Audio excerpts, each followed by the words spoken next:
All right, everyone. So thank you for taking the time to be with us today for the Master of Arts in Live Entertainment Management Information session.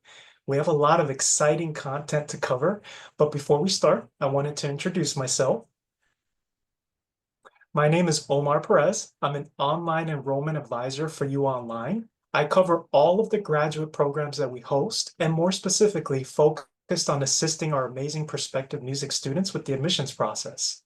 I hope that today's presentation will assist you in making the best decision for yourself. My co-host, Andrea Jimenez, will be coming on in a few moments. So before we begin, there are some housekeeping items.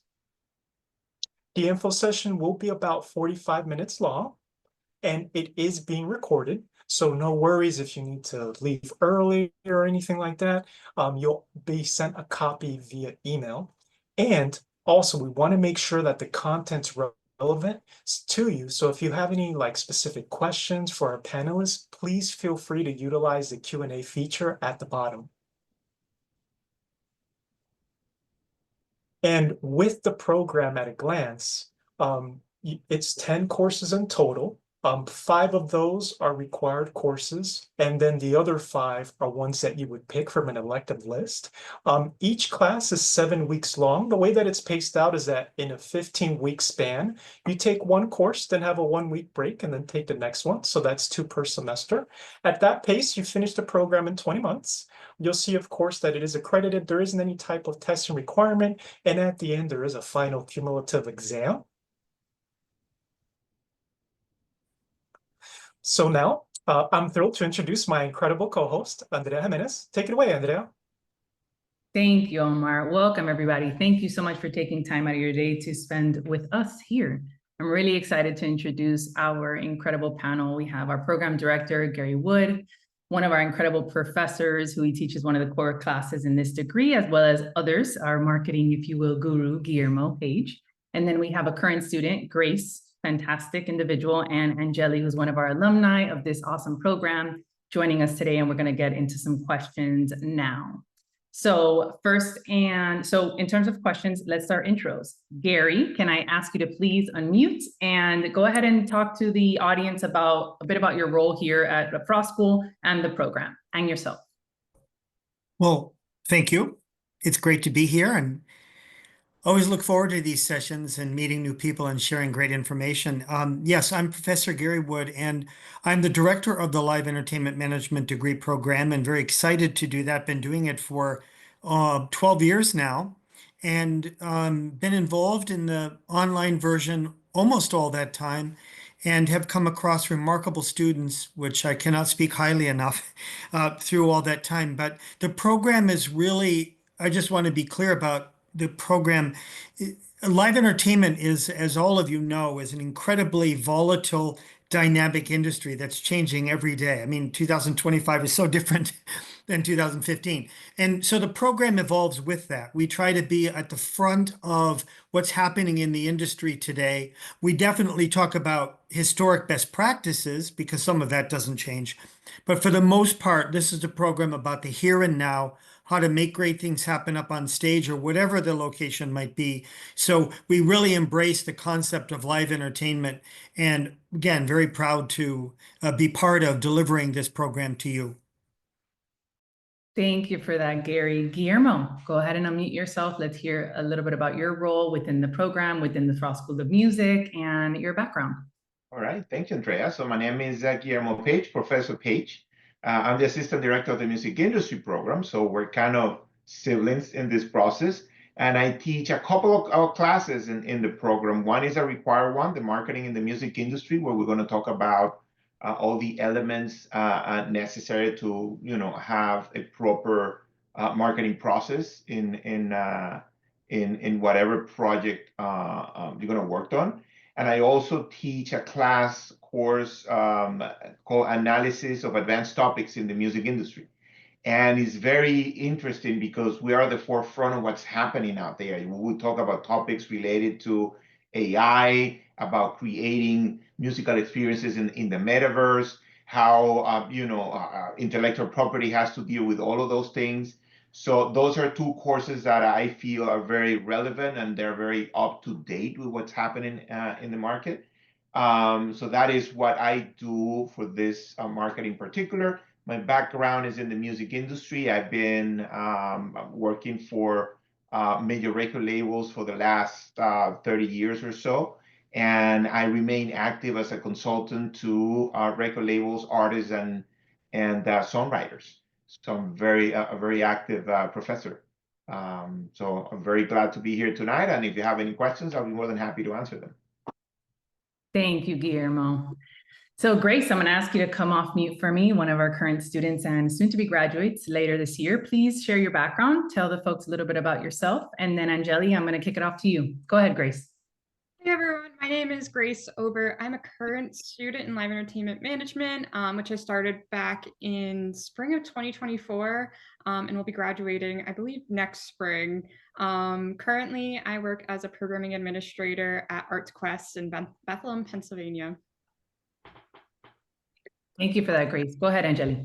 Hi, my name is Angeli Feltner. I graduated from this program back in 2021, and I currently am the owner of Feltner Artist Management, where I manage and consult with musicians and also produce events. Thank you for that. So Gary, let's jump into curriculum and then I'll jump around into questions, but please share the curriculum in terms of what our degree program offers. Guillermo said it best in terms of the relevancy in today's world. So please share a little bit about our curriculum and all those good things. Yeah, well, as was mentioned, there are required courses, and the first one that people often will take is what we call global live entertainment, where we look at the field and the industry of entertainment, not just in America and North America, but around the world. But the idea is to get a sense of what's happening today, so we have a foundation of the kinds of activities we're going to be talking about. And I really enjoy that course, teaching that course. Another course that is required is a finance course, finance and live entertainment management, where we look at both the commercial for-profit industry and also the nonprofit industry in the arts in terms of how finances are handled, why they exist the way they do, and how we utilize those funds and track those funds. I also teach a course called Legal Aspects in Live Entertainment Management. As you can imagine, that's a hot topic. Anytime we get into live entertainment, we've got to talk about contracts and all the issues related to the legal aspects. So that's a lively class.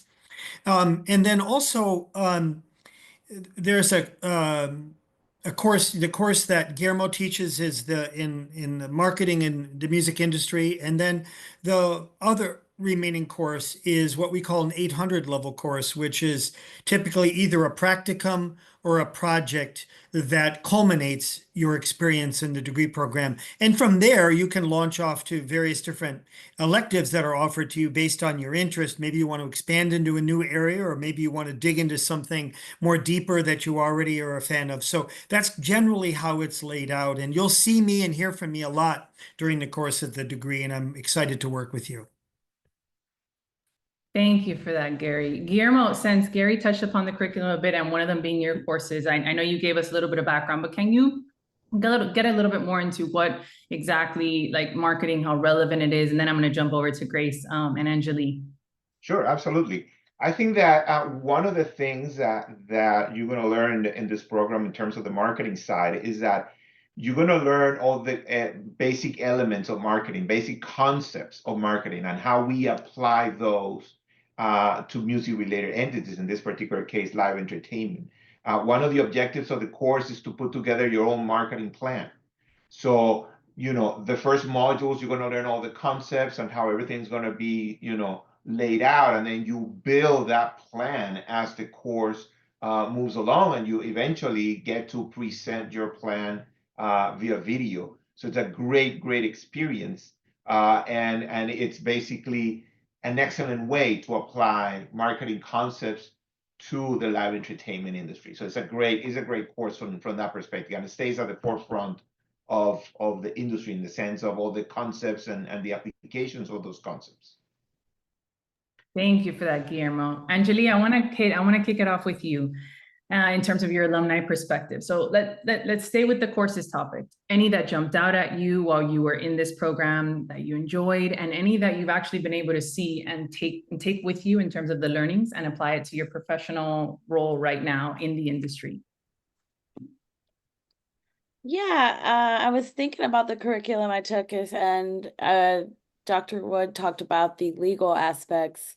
That's something it's really important. I think what I found is you're never going to learn every single scenario in a course. There's always something crazy that's going to happen, but it's good to understand the basics and then to start the wheels turning for what questions do you need to ask. So the legal, one thing always sticks out to me, and people that know me in real life will say, like, I will drop the term force majeure at any point, because it's something that stuck out to me. And, you know, it's those little things that, how do you protect yourself in contracts and things like that. So that's one that definitely was a big help, and that I do currently use when I'm producing live events at the moment. Awesome. Thank you for that. Grace, I know you're still with us, but you've had a lot of experience. You're currently working in the industry as well. So anything that stuck out to you in terms of the courses you've taken so far and its relevancy into what you're actively doing in terms of your career? Yeah, I feel like most of it has been very relevant. I recently took the financial class, and I would say that has been one of the most helpful courses, and especially in just understanding terminology. I work in an arts nonprofit who's going through a big chapter in the next year or two. And so finance is like a very talked about topic, and it has been incredibly helpful to be able to come to conversations with my coworkers and stuff from an educated point of view, and be able to have really great conversations regarding that. I'd also say arts management was really interesting. Anything nonprofit focused has been very just helpful in my career in an arts nonprofit. So yeah, I'd say those have been two of the courses that really stuck out to me. You know, I'm going to jump in real quick, Andrea, if you don't mind. Go ahead. I want to say that, you know, that's one of the wonderful aspects of the program, I believe, but also one of the challenges, the fact that we have this behemoth commercial industry of Live Nation and AEG, MSG, and all these amazing corporate entities out there putting on remarkable tours and festivals. And we need to dig into that, and we do. And I love that part of the industry. But we also have sort of its mirror in the nonprofit world, where we have thousands upon thousands of organizations across the US and North America that have a different business model. And some of our alums end up working in that industry too. We kind of have alums in both of those worlds. And it's really interesting and fascinating to compare and contrast how the two manage each other. They both present artists, they both do great things for the community and for audiences and put on amazing shows, but their mindset's a little bit different. The way they approach it's a little bit different. So it's really interesting to take a look at those two, but we embrace them both. I mean, Miami is a huge commercial music industry area, but it also has many wonderful not-for-profit organizations as well that delve into the arts. And so it's important for the program to look at what's happening in those industries today, because we want to be, again, at the forefront of what's happening out there. So anyway, thank you, Grace, for that info, and Angeli as well. Thank you. And Gary, stay with me unmuted, please, because I was actually just going to jump to you, and then I'll come to you, Guillermo, in terms of the skills that we know our students are going to be gaining through our program and the learnings that they get with us. So key skills that they'll be able to that definitely they're transferring over. They'll be able to apply here, practice, and then apply in real time, if you will. And then after, I'll jump to Guillermo, and then Grace and Angeli. Well, in the time that we have together in each course, which they do zoom by, Angeli kind of touched on it, is that the fact that we endeavor to try to give information that the students need to go out into the industry and ask the right questions, to be able to be confident about what's happening and how they can make that information that they've gained fit into the work that they're doing immediately. It's way too broad for covering every single aspect, but I do want the students to come out with the skills and wherewithal to be able to ask the appropriate questions so that they can move forward. And so that's one of the philosophies about the way the courses are constructed is giving base of knowledge and the confidence that comes with that. But there are certain areas that we must touch upon in each course, and we do. I have a check-off list. I make sure that each of those various things are covered so they feel confident that they have the skills necessary to go out there and do what they need to do. So I hope I'm answering your question. But the other thing I want to say is that what's really fun about these courses and the degree is that we have people coming into the industry who've been in the industry for many years who want to come back and get a master's degree, and they share so much with their fellow students and with the program. But also we have younger members, maybe members who haven't been in the industry that long, who have amazing questions, but they have also keen insights to share as well. And that balance and that mix really makes for a dynamic program. And I think that's one of the things that people always say coming out of it is they enjoyed that sort of really amazing mix of people who they get to share their experiences with. Thank you for that, Gary. Guillermo, if I could ask you to come and join me. So talking about skills and all that, I think about your courses and everything that, I mean, there's so much there, but also just everything you do for our students. There's a lot of project management, like when it comes to building a marketing, I mean, and that's a transferable skill and it's a meta skill. There's so much in there that our students are practicing and gaining as they're coming through really all of our programs. But can you share a little bit about what like those key skills are, what you aim for them to definitely take away from your courses, and just overall you as a professor and advising our students, what skills is it that they should be taking over to the industry and how do they get that through our program? I feel that the first one is the understanding of doing the proper research in the industry. And I think is really relevant to really gather as much information as possible and then evaluating that information and coming together with a proper plan.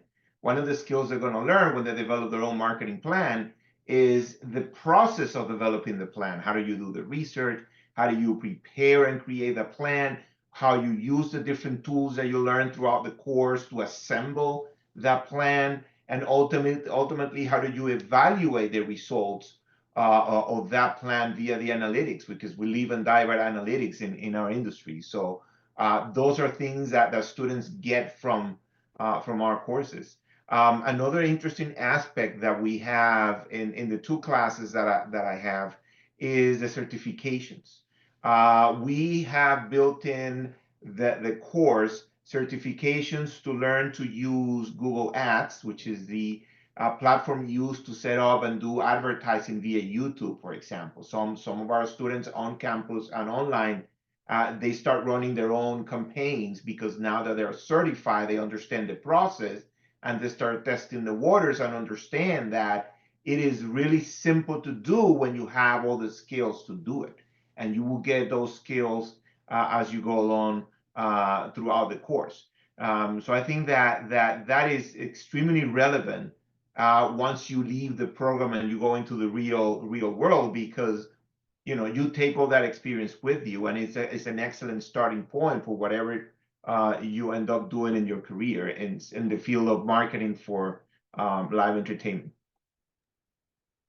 Thank you, Guillermo. Anjali, I'm going to ask you to join me. So when we hear any skills that have jumped out, essentially that you think for sure I gained in this program, and can you share that with the audience? And essentially, we're also thinking about how are our students, alumni, how are they able to manage the program? Work-life balance is something that a lot of people talk about. It's relevant for them, and it looks different for each of us.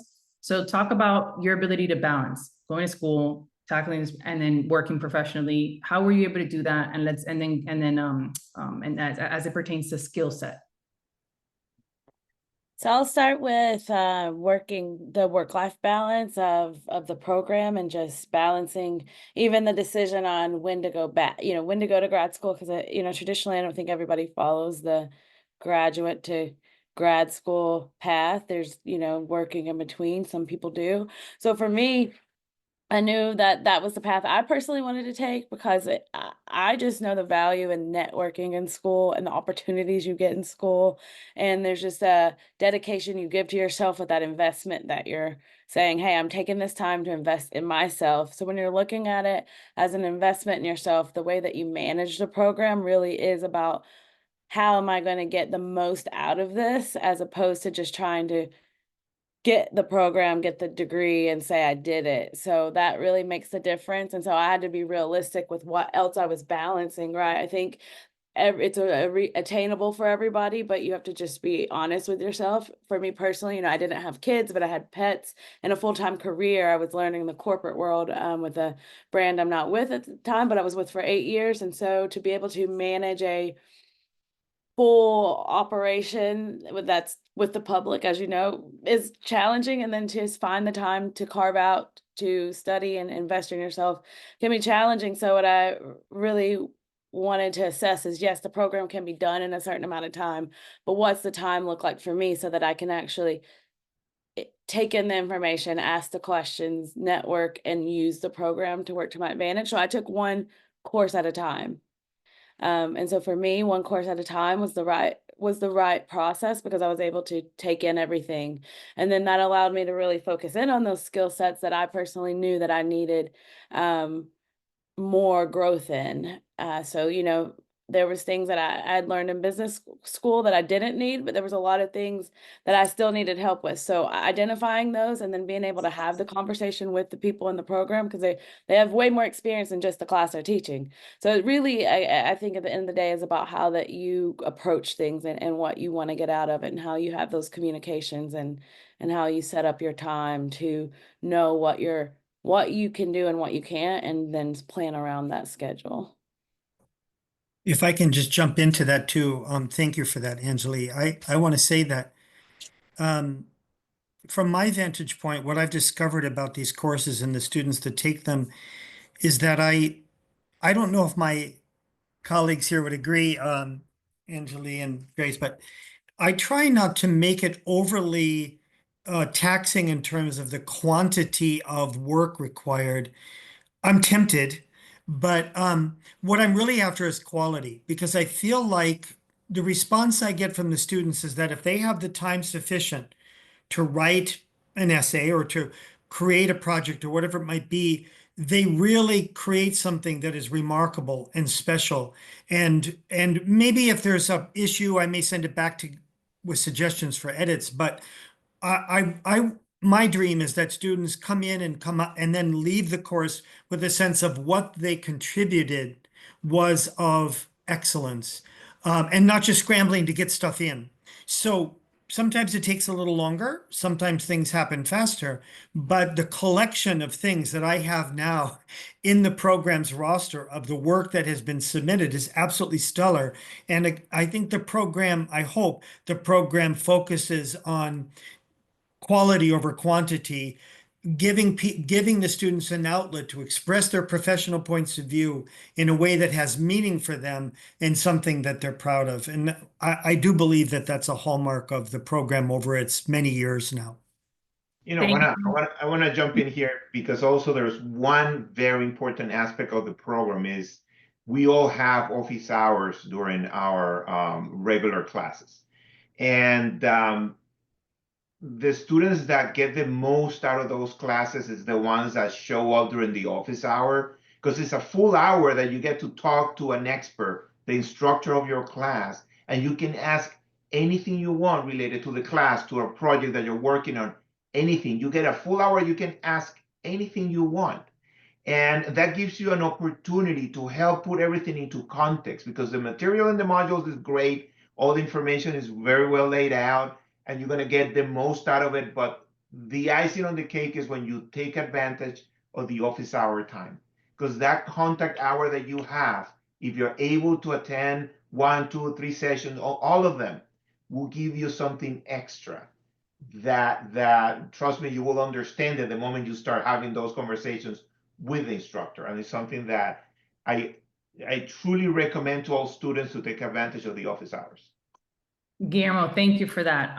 So we do have weekly office hours. That's what Professor Page is discussing. And it's once a week, 1 hour, as he mentioned. And that's the synchronous component of our program, because the program is asynchronous, but you have a synchronous component, and that's you're able to meet in real time with our course instructors as Professor Page is. And yes, a lot of everyone that joins those, they're getting what they need to get from that week, or just concepts and questions they have, and they're learning. They're really, like, if you will, setting the foundation to what they learned that week. But I'm going to let Grace, if you want to please jump in here.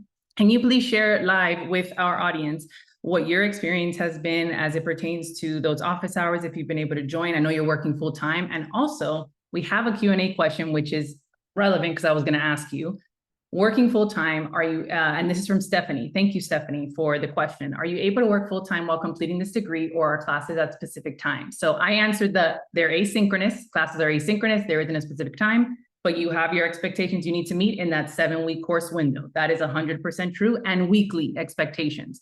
But now as it pertains to full-time work, Grace, can you touch upon that point? And then also, if you can, share a little bit about the office hours and your experience. Yeah, I'll start with office hours. For the most part, they're very convenient. They're usually at like 5 o'clock a lot of times. So for the most part, I'm able to, manage my work hours to make those. But even I've found when I can't make it to a certain hour, usually professors are quite available to meet with you, and understanding with like work hours and everything. So I've found it quite flexible on that side of things as well.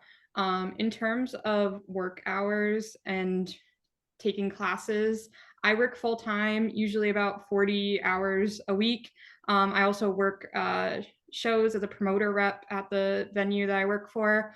So hours can be quite unusual sometimes, but I've found that, managing that time and, setting dedicated time to go and work on classwork, everything has been quite easy to manage for me for the most part. And it is doable on a regular full-time 40-hour work week, in my experience.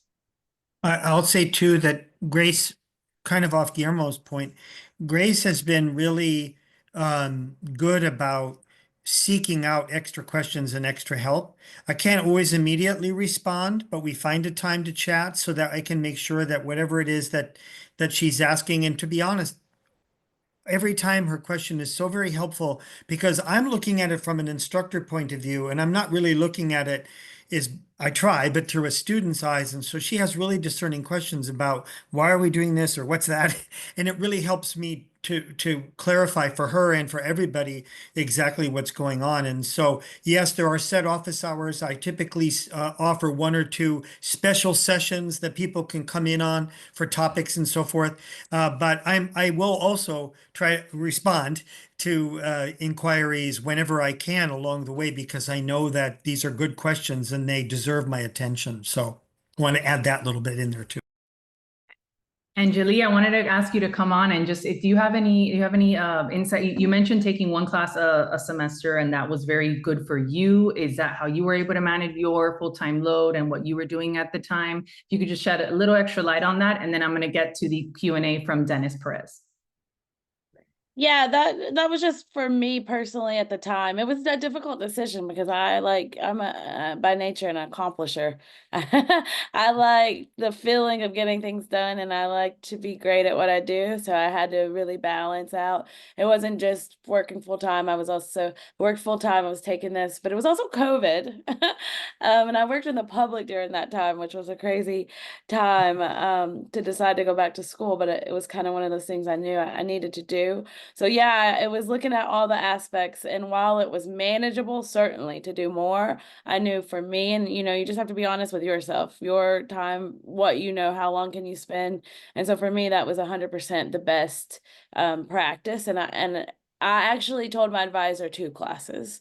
I was like, I'm gonna do 2, and then we started talking, and then I'm like, I'm doing 1, aren't I? So after we talked a little bit more about my workload and kind of how I wanted to maneuver through the program, to the point as I will never skip office hours. It's how I survived some of my undergrad classes. But in grad school, it was really nice to just have the time to have that dialogue. So it's really about, if you're going to maximize all the time you have, then just being able to know what you can and can't do. So yeah, it worked out well for me. And it didn't take me that much longer, because I did do the full, I never took a brace. I did summer, spring. But because I was doing so much, I wasn't getting that burnout, so I could continue rolling. Awesome. Thank you for that perspective, Angelique. So I'm going to get to Dennis Perez's question, and Guillermo and Gary, please jump in at any point. But I mean, here's the question. Would it be possible, if interested in both music industry and live entertainment programs, to to do both, or you have to choose one degree path if someone is interested in both sides of the industry. The good thing about both programs is that you can do electives from either one, but I will let Gary or Guillermo just shed a little bit light into that question for Dennis. Go ahead, Gary. Unofficially, what Andrea just said is true, is a lot of the students that I know of take the core courses from live entertainment management with that being their degree, and they use their 5 electives to really focus in on the music industry specifically and what they offer. One doesn't have to do that. There are other electives one can do, but that to me would be the way to get the best of both worlds. If I were voting, I'd get the live entertainment management degree and do the electives in music industry. Guillermo may not agree with that tactic, but that would be, and they're a great complement to each other. And quite frankly, in my courses, I'll be honest, I really don't touch much upon the areas of the music industry like publishing, and I don't even know the terms. I don't know much about it. I mean, I'm live entertainment.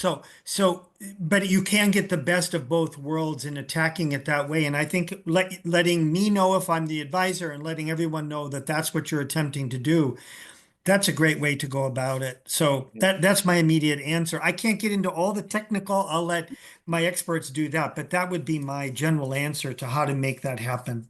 And that's why we make it flexible, because we know people want to do that. Yeah. No, 100%. Go ahead, Guillermo. I think that the key is that the student has to decide what will be the degree, whether you go music industry or you go live entertainment, ultimately is where you see yourself professionally. Because, like Professor Woods explained, you go in the, behind the scenes and you have 5 electives that you can choose. Whether you use music industry as your degree, you have 5 electives that you can go and pick from live entertainment, and a whole different set of electives that we have available for you. But you can build yourself any way you want. If you want that expertise on live entertainment, you can pick those classes. If you pick live entertainment and want to understand a little bit more about the music industry, you can pick 2, 3, 4 electives from the music industry program, and that will give you a unique degree basically suited to whatever you decide that degree is going to be. So that is one of the advantages that we have in our programs, that yes, you have the core requirements that you have to fulfill, but it gives you enough flexibility to build it any way you want. That's amazing, Guillermo. Thank you so much for that.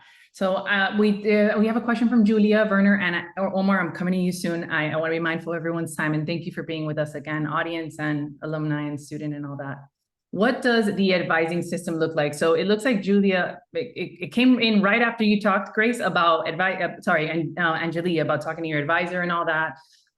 So do you want to shed a little bit of light on that? Because what we do have well, first of all, Professor Gary Wood, he is your program director, advisor. He can give you everything you need in terms of like academics and the final projects and all that. And then we have our online student advocate, who's not here with us today, but she is fantastic. And her name is Rihanna. She's amazing, and she's helping you make sure you're enrolled every single term. She's keeping you on track. She goes through the whole curriculum with you. And then if you need extra advice, I'm here, and I usually just CC Rihanna, so she's able to help you out more. And Gary, if I need to reach out to him in terms of his expert level live entertainment expertise. But students also get advising, if you will, from like the course instructors. When they're in the courses with them, some of them ask them questions. I mean, Grace, can you share a little bit about that in terms of just asking for that advisement, or any kind of, other than the assignments and what you're doing there, but just concepts you're learning? All of that is, if you will, a form of advising. But as it pertains to your curriculum, as I said, we have our online student advocate, we have Gary as his program director role. Can you share a little bit about your experience, Grace, when it comes to advising with us?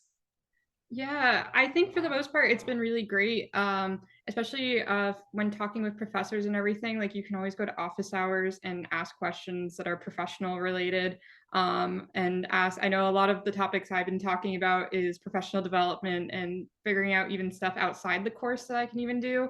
And so it's always nice that you can go and talk and have a brainstorming session even of what you can do, and get some ideas rolling there. And on the other side, I've also, with the advising team for classes and everything, they're very quick and responsive. I know workload is a tough thing sometimes, and I've had to change things up occasionally. I don't take summer courses because I work summer festivals and everything.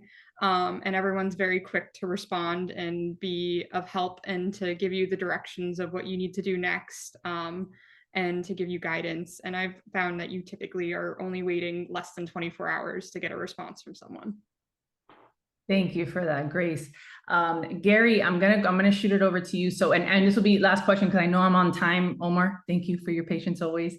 From I believe if you pronounce it Kobina, can you provide an example of a typical assignment and the class structure? So, I mean, there's way too many examples to give, but Gary, quickly, if we can answer that one.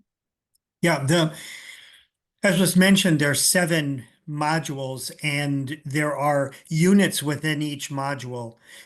They're intended to be progressive. They're not always, but generally speaking, one leads to the other. But within a module, there may be 2 or 3 activities that you're asked to do in that time. Maybe 1 or 2 of those might be submissions that you would create and submit for assessment. And it's progressive in that way. Most of my courses open weekly. I don't necessarily open the whole thing all up at once because it's progressive, although in some cases I do. But in either case, it's intended to be paced so that there's 1 or 2 activities for you to complete, and then you move on to the next set of activities to complete, and then you receive assessment. So I hope I'm answering the question. A lot of times the tasks are related to an essay response to a prompt, because I want my students to go through the experience of being able to respond in a professional, concise, meaningful way, their point of view from what they've discovered, researched, and read, but also from their experience, how they're responding to a certain situation, perhaps in live entertainment. And so a lot of it, I have to say, is very essay driven. Working on people's ability to express themselves in writing and verbally their professional points of view. That's just one example of the kind of work we do and how it progresses. I hope that helps answer your question. That was an overarching and it was great, Gary. Thank you so much. So without further ado, we are at the end. So I can pass it over to Omar before I do. Angeli and Grace, I'm coming to you. Why did you choose us? Why did you choose this program? Angeli, can I have you answer that question first and sign us out? Yeah, I spent an inordinate amount of time researching. So I took some time in between, and this program caught my eye just, but it had, a good long history where I could research and see what prior alumni were doing, so that also just talking and meeting with the staff was helpful. I wanted to go somewhere where I knew online it was going to be a challenge to find that nice connection that I'm not going to get being on campus. So I wanted a responsive staff and an easy intro into the program. So that was also a helpful when I was reaching out to make that initial contact. Thank you for that. Grace? Yeah, so I initially was planning on going in person for grad school, and then was fortunate to get a job offer. And in that time, I took about a year to decide of what I was going to do for grad school. And UMiami was always my number one. It was always the school I had pretty much dreamt of going to, and decided that it was important to pursue this program online, even though I couldn't attend in person anymore. And I've found that it is so helpful, especially working in a nonprofit organization and not having an experience in the for-profit sector, but getting to learn about Live Nation and other organizations is so important, in just the future of my career, I'd say. Thank you, Grace. Guillermo, final points, final thoughts. Why Frost? Why UM? Why us? Well, I'm biased. I'm a double hurricane, so it is my school. But nevertheless, I think that we have a great program, and we have really looking to keeping updated with whatever is happening out right now in the industry, and it's our job to keep it relevant and current for our students. And it's a great program overall. It's a well-rounded program. Can I just jump in and say quickly, because I know time, but I think interested students should look at the Frost School across all faculty and programs. And the reason I say that is so much of my courses, because they're live entertainment, are influenced by the remarkable faculty we have that are out there touring artists, world-class artists, alumni, and their words to me, their stories influence the work that we're doing. It's a long heritage of the University of Miami, a long heritage of alumni out there doing remarkable work in the music and entertainment. And their voice, their words, their leadership and guidance influences the work that's going on in this program, because they're the core of what's happening. And so you get through these courses the influence of those remarkable artists and everything that we do. And that's a great thing about UM, is telling that music story, because I don't know that anybody beats us in terms of who's out there doing great work in the entertainment world. Thank you for that, Gary. I was coming to you last, so that was fantastic. I appreciate it. Omar, the floor is yours. Thank you for your patience as always. All right, thank you, Andrea. So we have a number of resources available for students, and really with the overall picture of what we have, and even some that aren't mentioned here, like for example, our Veteran Resource Center for military students. We really try to hit as many needs as we can for students. So whether it's the Career Center, any of the library access, anything like that, we always want to try to provide as much assistance in different ways as we can. And of course, any questions you have, we're always more than happy to answer in whatever area it might be. And in terms of the application, just kind of giving a few tidbits here overall. With transcripts, remember that we can take unofficial transcripts. We wouldn't need your official transcripts till later. With the recommendations, those are done through our system automatically through a link. So it's not necessary to email anything over to us. Of course, resume, personal statement, for those of you that are interested in the FAFSA as an option, we always recommend to do that as soon as you can. We don't control the processing times, so we definitely recommend that you get started on that as soon as you can. And of course, the submission of your academic profile, which is your application. And our early admissions deadline is March 10th, which is a Monday. So for those of you who would like to get a waiver for the $300 deposit fee, definitely get in your materials as soon as you can. Of course, us enrollment advisors will be here to help you through that process. Any questions you might have, don't hesitate to reach out to us. The QR code at the bottom allows you to apply to the program right away to begin the process. And before we let you go, I did want to say thank you to all of our excellent panelists today. And for the rest of you out there, we hope to see you soon as a future Kane. Thank you and enjoy the rest of your day.